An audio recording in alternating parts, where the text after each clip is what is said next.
Hello and welcome to another exam paper walkthrough. Thank you very much for joining me today. Today I'm going to be working through a GCSE maths paper, and this is going to be an actual past exam paper. I'm going to be focusing on an AQA, and the paper we're looking at today is June 23 paper 1F. Now, attached to the description to this video, you will find a link to a Google Drive where you can download a copy of the paper. If you've not already done the paper, I'd recommend you do it alongside or before watching the video in full. I'd also recommend a bit of music on in the background just to make it a little bit more entertaining. I certainly listen to some music while I'm recording this. I'd recommend that for you as well. Right. If you find the video useful, please do subscribe if you like, and you'll get notifications as soon as any other videos are released. Okay, before I get into the exam, I briefly want to talk to you about the level analysis for this paper. And you will notice, eagle-eyed members, we've got new Sparxs codes for each of the topics that hit on this video. So for every topic that hits, you've got a Sparxs code. My school has just invested in Sparxs, fantastic platform. If you want some additional topic revision, the Sparxs code is going to take you directly there. You can see question facility by grade is quite a useful statistic. It tells you out of the students that achieved grade 5, which ones they found the most difficult. So we're looking at 23 at the moment. And that gives you some idea on also how national mean mark for each of the questions. It just gives you some idea of how you're doing compared to other students who sat it back in 2023. Right, without further ado, we shall start the video. Okay, question 1. Here is a list of numbers, and we've got a list. Which number in the list is a multiple of 4? So if we don't spot this straight away, first of all, we can get rid of any odd numbers because we need to be able to halve the number twice. To be fair, that eliminates all bar 2. So if I halve this one once and then halve it again, so if I halve it once, I get 7 and I can't halve 7. So my only multiple of 4 is going to be 20. Part B, which number in the list is a square number? So square numbers, probably shouldn't have rubbed them all out, but we know that 9 is 3 times 3, so 9 is the square number.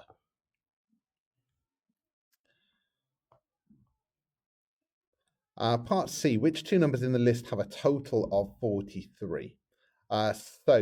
Again, I'm going to go back to the list. I'm going to get rid of that just for now. So if they need to add up to 43, I can just look at the units to start with. So I could make, was it 43? It was 43. So if I'm looking at the numbers, I want 43. For some reason I said 43, but wrote 41. So 43. So numbers that add up to 43. So I can kind of eliminate some of them straight away. 43 is going to be found by 14 and 29. Because if I think about it, 4 plus 9 is going to give me 13, and then 10 plus 20 would give me another 30, so 43 in total. So I'm going to go 14 and 29. Just double checking that none of the others add up to 43, and no, they don't. Right. Part D, work out the largest number in the list divided by the smallest number in the list. So for that then, the largest number in the list is 45, and then the smallest number in the list looks like 3. So I'm going to do 45 divided by 3. 45 divided by 3, which is going to give me 15. So 15.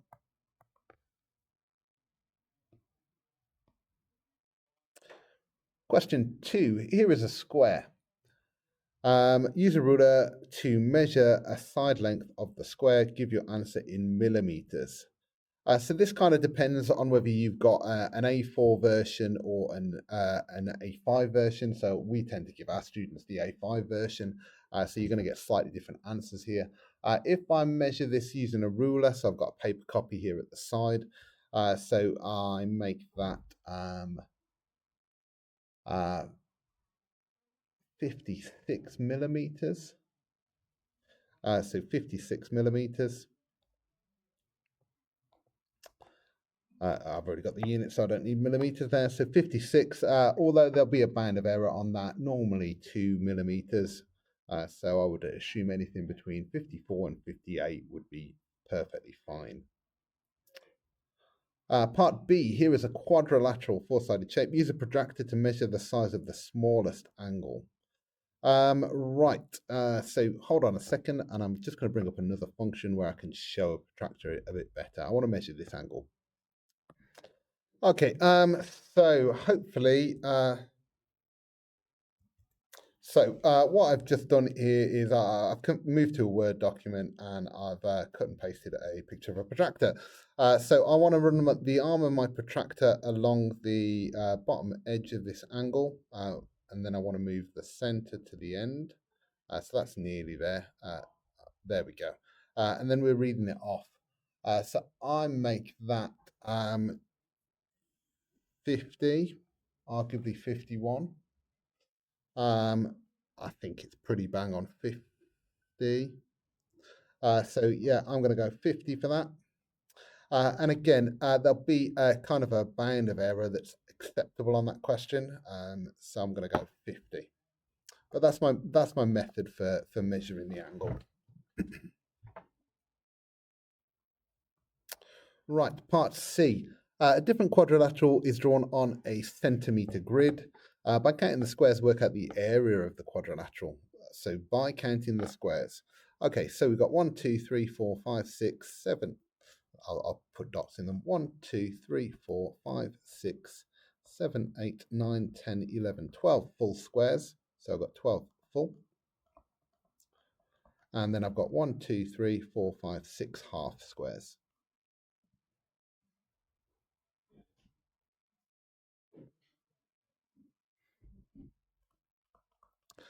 So 12 plus 3 is going to give me 15. So I've got 15 full squares. So the area would be 15 centimeters squared. Right, part D. One side of a rectangle is drawn on a centimeter grid. Complete the rectangle so that the perimeter is 20 centimeters. Right, so first thing I need to do is count how many squares I've got here. So I've got 2, 4, 6, 7 squares.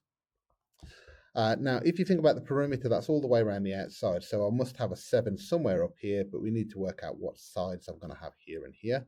The easiest way to say that is I want the length and the height to add up to half of the perimeter. So if I go 20 divided by 2, that's going to give me 10. So I want, what do I need to add 7 to get to 10? That's going to be 3.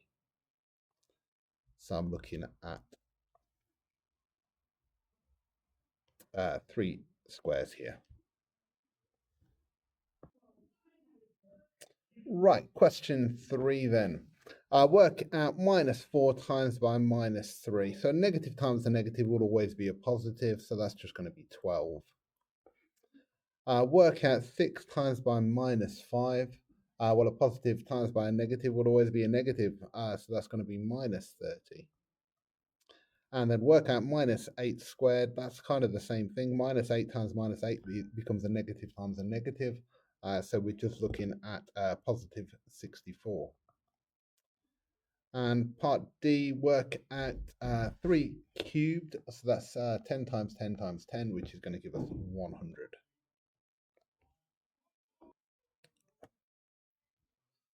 Question 4. Write 18 out of 30 as a fraction in its simplest form. So we're looking 18 out of 30, and then 6's will go into both numbers. 6's will go 3 times into 18 and will go 5 times into 30. So we're just looking at 3 over 5. Right, question 5. At a shop, the normal price of a pen is 24 pence. The normal price of one calculator is £7. The shop has these special offers. Pens half the normal price, calculators £1.50 less than the normal price. Work out the total cost of 5 pens and 1 calculator using these special offers. Total price using these special offers. So I'm going to go 24 divided by 2 because I'm after half, and then I want to times that by 5, and to that I want to add the price of the calculator, which is going to be £7 minus £1.50.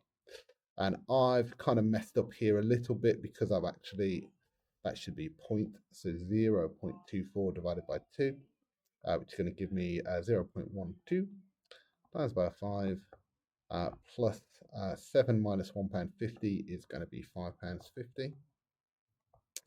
And then 12 times by 5, 12 times by 5 would be 60. So that's going to be 0.6. Plus £5.50. So I think that's going to give me £6.10.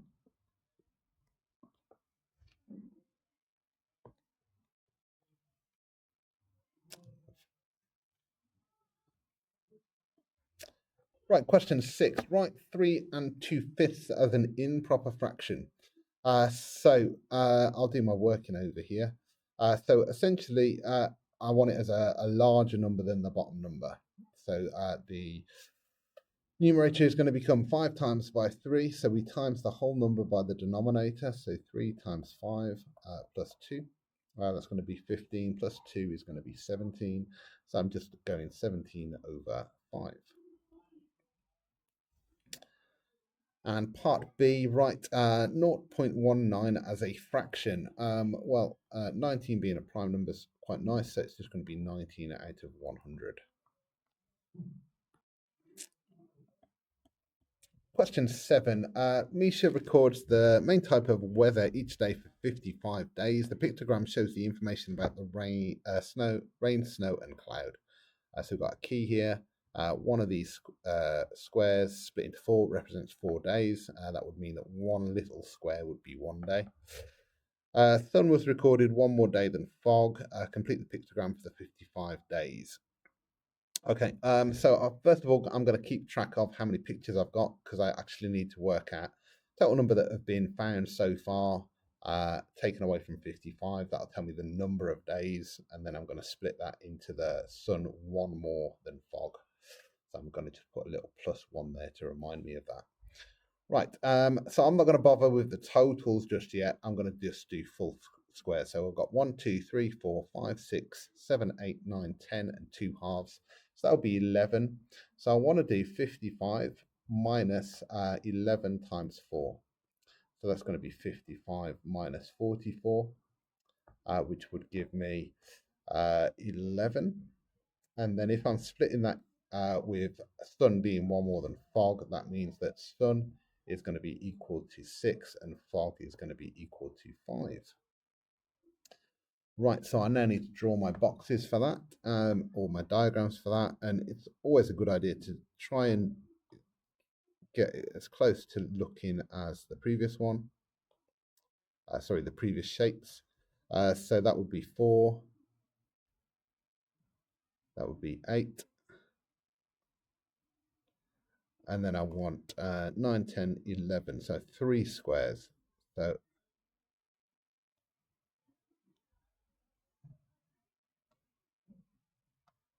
that will do. And then for the next one, I want 5. So I've messed up slightly here, haven't I? 4. So I've done 11 here, which is incorrect. I was supposed to do 6 here.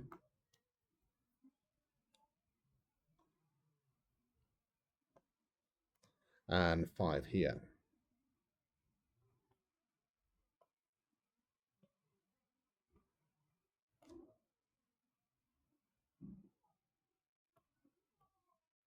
So that should be right now. Right, question 8.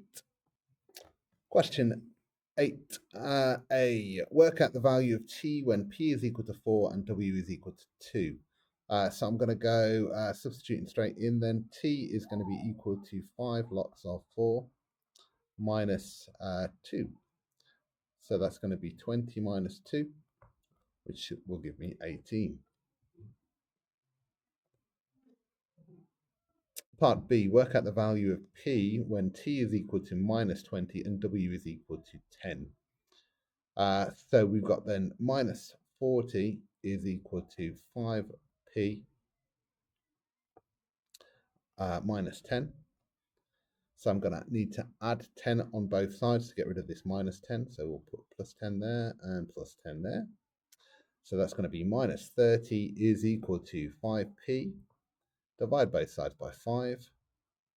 And that's going to give me minus 6 is equal to P. So P is going to be equal to minus 6.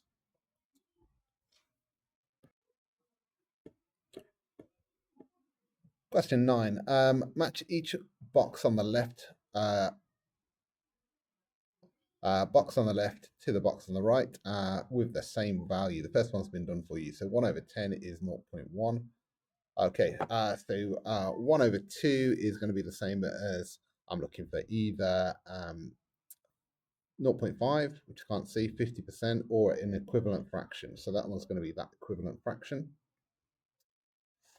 A quarter is going to be 25% or 0.25, so that's going to match to there. And then 1/5 is going to be 20% or 0.2. So that's going to be my matching. Question 10. Here are two calculations, A and B. A, 8 times 3 plus 2. B, 21 minus 15 minus 4. Work out the answer to A times by the answer to B. Okay, so let's look at A then. So A is going to be equal to 8 times by 3, which is going to be 24, plus 2. So that's going to be 26. And then B is going to be equal to 21 minus the brackets, so minus 11, which is going to give me just 10. So A times by B is going to be equal to 26 times by 10, which is going to give me 260. There we go. Question 11. Convert 7 gallons to litres using that 1 gallon is equal to 4.5 litres. So we've got gallons to litres. We've got a conversion of 1 to 4.5. And we want to convert 7. So we're timesing by 7 there. So we times by 7 there. So I'm going to do, just treat it like 45 times by 7 to start with. So 7 times 5 is going to be 35. And then 7 times 4 is going to be 28, plus 3 is going to be 31. And then, like I said, I was treating it like that to start with, but I'm actually supposed to be doing 4.5 times 7. So I need to bring I missed out a decimal place in my question, so I need to put one in my answer. So it's going to be 31.5.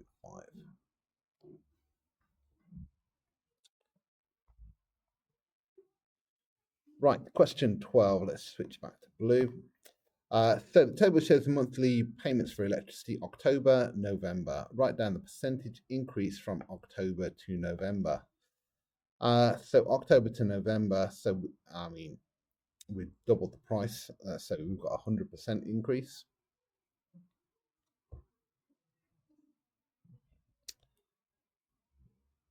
Question 13. Students choose juice with their school meal in the ratio of orange, apple, lime, 5 to 3. So number of students, complete the bar chart. Right, so we've got 20 here, we've got 8 here, so we're timesing by 4, so we should have 12 here, so we just need 12.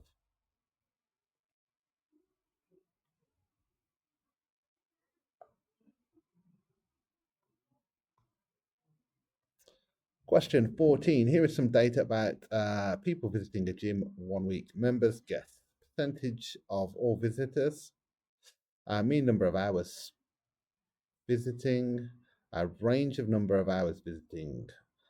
Compare the data for the members with the data for the guests. Make 3 comparisons. Okay, so we're going to compare each.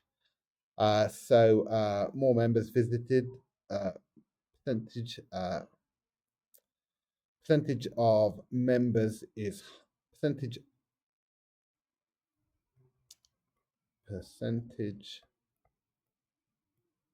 of visitors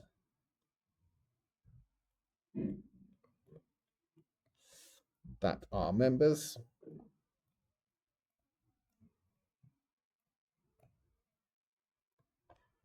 is higher.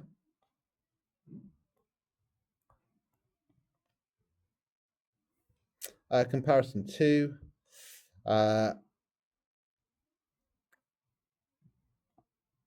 Mean hours spent in gym is higher for members,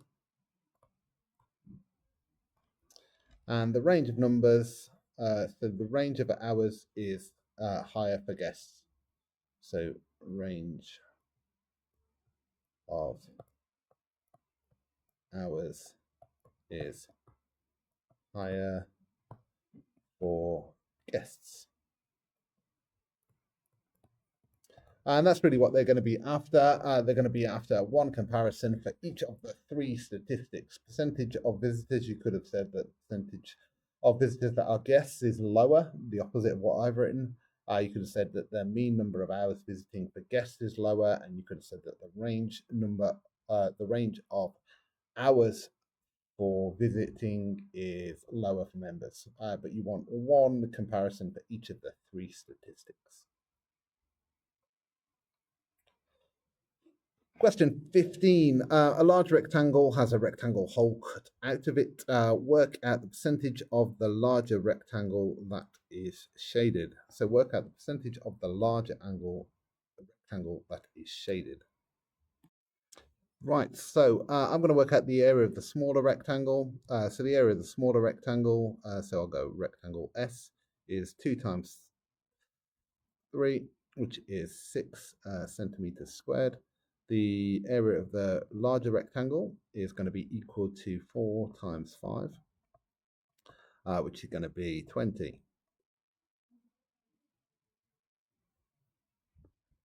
Right, to make this slightly more straightforward for myself, I'm going to work out the area of the smaller rectangle compared to the area of the larger rectangle, so the area that's not shaded, first of all. So the percentage is going to be equal to 6 out of 20, which is going to be the same as times by 5 is going to be the same as 30 out of 100, so that would be 30%. 30 out of 100, which would be 30%. So the smaller rectangle is 30% of the larger rectangle, so the unshaded area would be 30%, so the larger shaded, so the shaded area would be 70%. So 70%.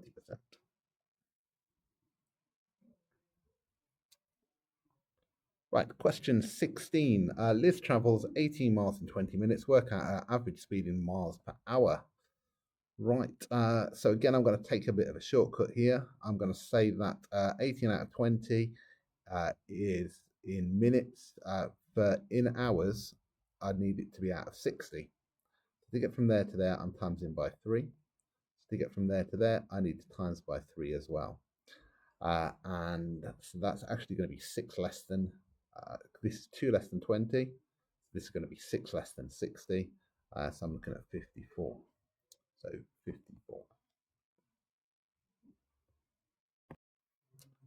Right, question 17.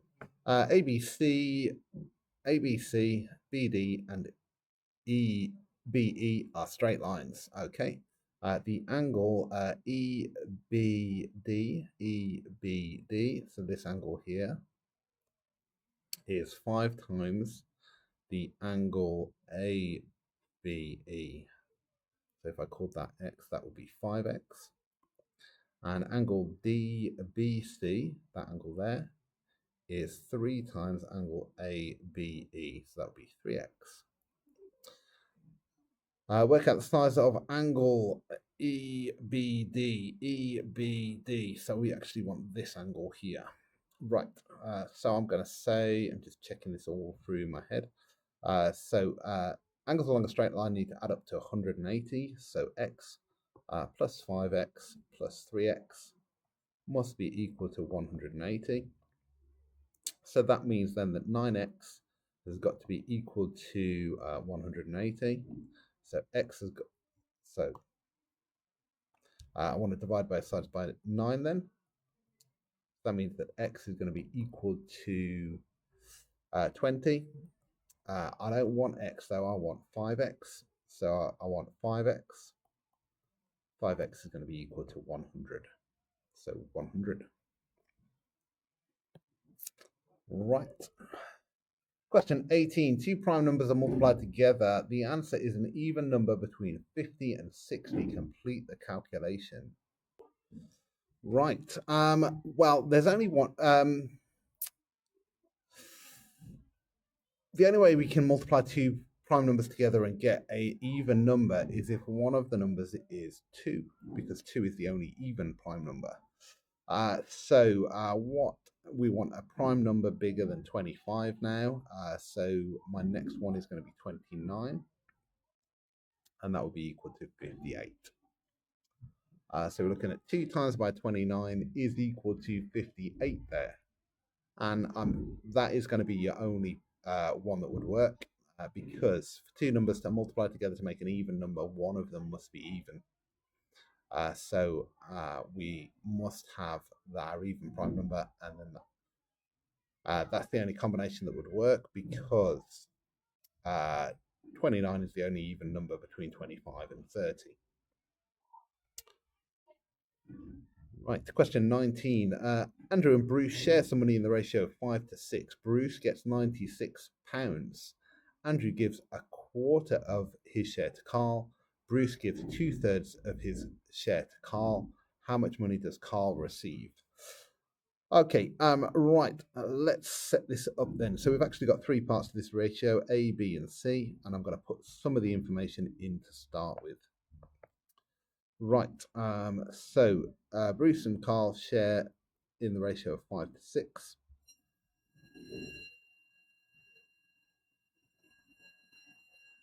And Bruce gets 96. So to get from 6 to 96, I'm going to be doing 6's into 96. 6 is going to 9 once fully with 3 left over. 16. So I've times by 16 there. So if I times by 16 there, that's going to give me 80. Right, so from this point, Andrew gives 3/4 of his money to Carl. So, 1/4. So 1/4 of 80 is going to be 20. So 20. And Bruce gives 2/3 of his money to Carl. Bruce gives 2/3 of his share to Carl. So I want to split this into 3s. So that's going to be, he keeps £32, which means that he would be given 64 to Carl. So that means that Carl would be getting a total of £84.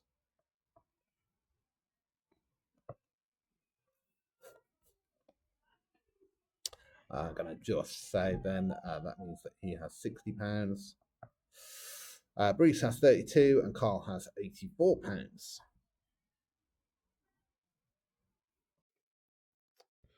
Right, question 20. Players score points in a game. The scatter graph shows the time played and the points scored by some players. Circle the strength that this correlation shows.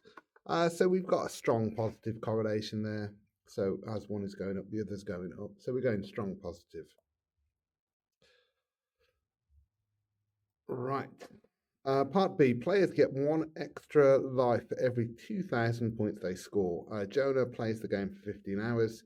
Use a line of best fit to estimate the number of extra lives he gets. So we need to put on a line of best fit first of all. So that's a line that best matches the data. So I'm going to go, I've got a ruler over, and I'm going to go for that's my line of best fit. Right, so going to change pen color just to explain this a bit better. So I need to find out how much points we would expect a player that played for 15 hours to get.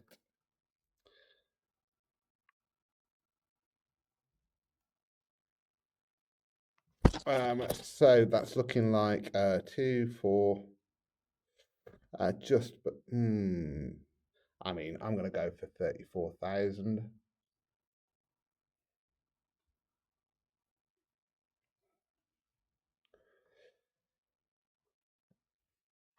So I'm going to go 34.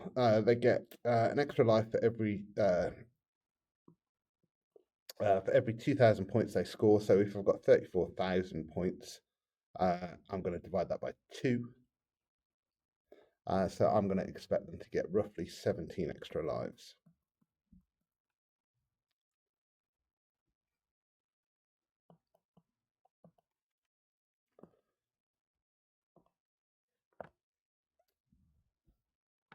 Right, question 21, 2 to the power a times by 3 times by 2 squared is equal to 600. Work out the value of what a you must show you're working.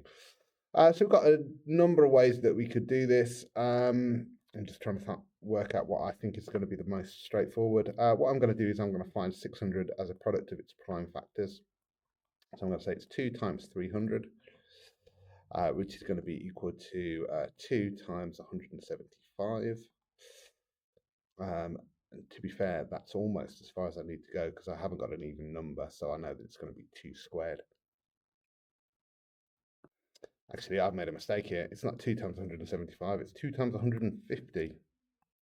I thought 2 was a bit of a straightforward answer. 2 times 150, which is going to be 2 times 75. And then we could carry on breaking this down. So 75 is going to be 3 times 25, which is going to be 5 times 5.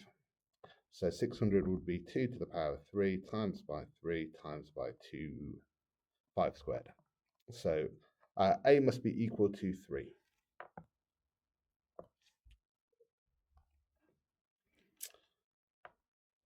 Question 22, expand and simplify fully. So I'm going to expand the bracket first of all. So 5 times by 3x is going to give me 15x. 5 times by 4 is going to give me 20. Then I've got double negative to watch out for here, but minus 2 times x would give me minus 2x. And minus 2 times minus 1 would give me plus 2 because of the double negatives. Right, 15x minus 2x would give me 13x, and then 20 plus 2 would give me 22. Right, question 23. Eric tries to sketch a graph of y is equal to 1 over x, with x is not equal to 0. Make 2 different criticisms of her sketch. So I'm going to call these, technically they're quadrants. I'm going to call them quadrant 1, 2, 3, 4. So the curve in quadrant 1 shouldn't touch the y-axis. And just before I actually draw this, so actually this graph should look more like that. So that's the issue. The 2 issues are this part here and then this part here. So I'm going to say, done that twice now, curve in quadrant 1 should not touch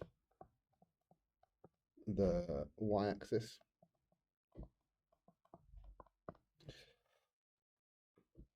And curve in quadrant 4 should be in quadrant 3. So curve in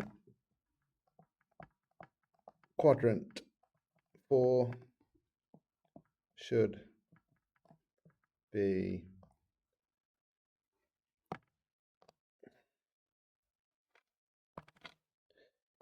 in quadrant 3.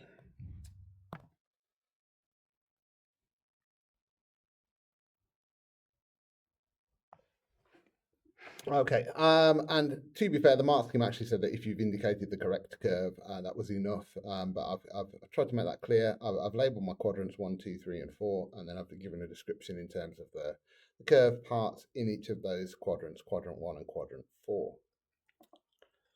Right, question 24. Sunita is X years old. Beth is 1 year younger than Sunita. Joel is double Sunita's age. The mean of their age is 5. Work out how old is Joe. Okay, so we've got 3 people, Sunita, Beth, and Joel.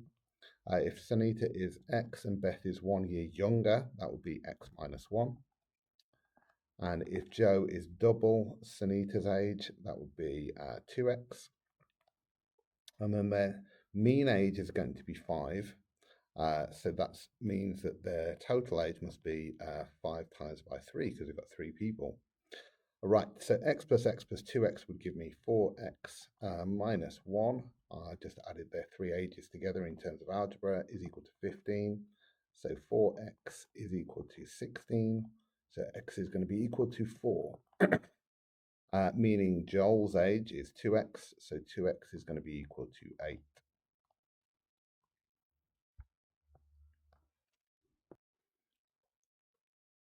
Question 25. Work out giving your answer as a mixed number. So if we're dividing this, the first thing I'm going to do is convert this into being an improper or top-heavy fraction. So 2 times 3 is 6, plus 1 is 7, so that would be 7 over 3. Now, when we divide by a fraction, it is the equivalent to multiplying by the reciprocal. So 7 times 5, I'm just looking for some cancelling, and I can't do any because 7 and 5 are prime and not factors of 3 or 4. So 7 times 5 is going to be 35 over 3 times 4 is going to be 12. So 12 goes fully into 35 twice with 11 left over. So I'm looking at 2 and 11 twelfths there. Okay, and that brings us to the end of the paper. Okay, so thank you very much for joining me for that paper. I hope you found it useful. What I'm going to bring up now is, so this is, again, this is the question breakdown for this paper. So if you found one of the questions particularly hard, you've got a Sparxs code there. If your school is fortunate enough to use Sparxs as a revision platform, fantastic platform in my opinion. And you've got the mean marks achieved by grade and the question facility by grade. And obviously also the national facility. Hope you found that useful. If you've got any questions, comments, or feedback, please do attach them to, please do add them to the chat to the video, and I'll get back to you fairly quickly on that.